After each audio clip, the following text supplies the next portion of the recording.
গেল ফোন যেই কলটা ছিল ভাইরাল ফোন কল রেকর্ডের মধ্যে সাবেক প্রধানমন্ত্রী শেখ হাসিনা বলছিলেন যে আমি আসলে পদত্যাগ করিনি। এর পরপরই আসলে কি শেখ হাসিনা পদত্যাগ করেছেন নাকি করেননি, এই বিষয়টা নিয়ে একটা প্রশ্ন বিভিন্ন মাধ্যমে উঠল। আর যদি পদত্যাগ করে থাকেন তাহলে কেন জাতির সামনে তার পদত্যাগপত্রটা প্রকাশ করা হলো না? প্রশ্ন হচ্ছে, এটাকে জাতির সামনে প্রকাশ করা জরুরি নাকি যে হায়ার অথরিটি আছেন যেখানে থাকার দরকার সেইখানে থাকা জরুরি?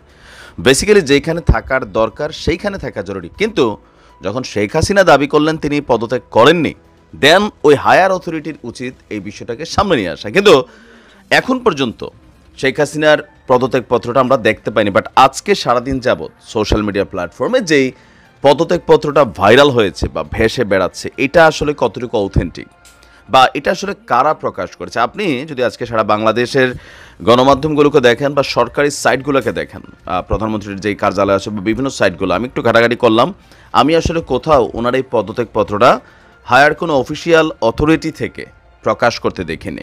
এটা বেসিক্যালি সোশ্যাল মিডিয়াতে বিভিন্ন জনপ্রিয় যে কন্টেন্ট ক্রিয়েটার আছেন তাদের বিভিন্ন জায়গা থেকে এটাকে প্রকাশ করেছেন, মুহূর্তের মধ্যে মানুষ বিশ্বাস করে নিচ্ছে। তবে বাংলাদেশ আওয়ামী লীগ দাবি করছে যে এই পদত্যাগপত্রটি বেসিক্যালি ভুয়া। এখন কেন ভুয়া সেটার সপক্ষে বেশ কিছু যুক্তি এবং কি এই পদত্যাগপত্রটাতে বেশ কিছু মেজর নন মেজর ভুলকেও তারা আইডেন্টিফাই করে দেখিয়েছেন। দেশের টিভি চ্যানেলের ফেসবুকে এরকম অপরিপক্ক এডিটেড কোনো পদত্যাগপত্র প্রকাশ এটি দৈন্যতা মাত্র। কোন একটা টেলিভিশন চ্যানেল সম্ভবত এটা প্রকাশ করেছে। এখন আওয়ামী লীগ ফেসবুকে ভাইরাল ওই পদত্যাগপত্রের সত্যতা নিয়ে কয়েকটি প্রশ্ন তুলেছে। কেন এই পদত্যাগপত্রটি ভুয়া?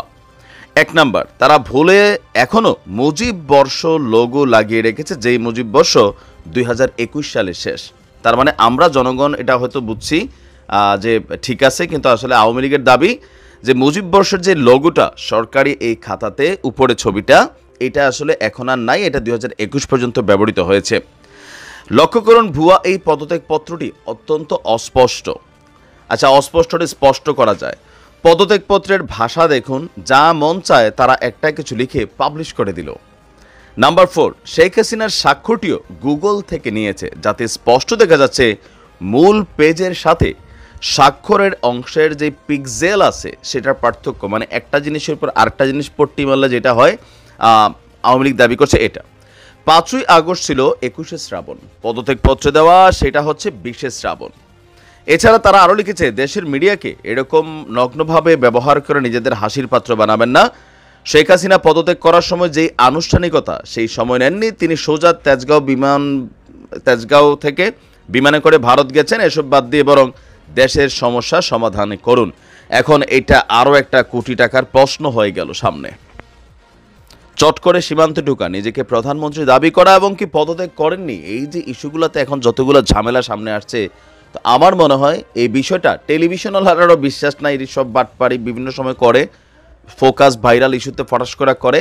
আর আমরা যারা কন্টেন্ট ক্রিয়েটার, আমাদেরও আসলে এতটা বিশ্বাসের কোনো সুযোগ নেই। তবে আমার মনে হয় এই বিতর্কটা জনমনে একটা আতঙ্ক তৈরি করতেছে। আওয়ামী লীগের নেতাকর্মীরা যেমন উজ্জীবিত হচ্ছেন, অপরদিকে সরকারে থাকা বা বিপরীত দলে থাকা বিভিন্ন নেতাকর্মীরা তারাও এক ধরনের স্ট্রেস নিচ্ছেন।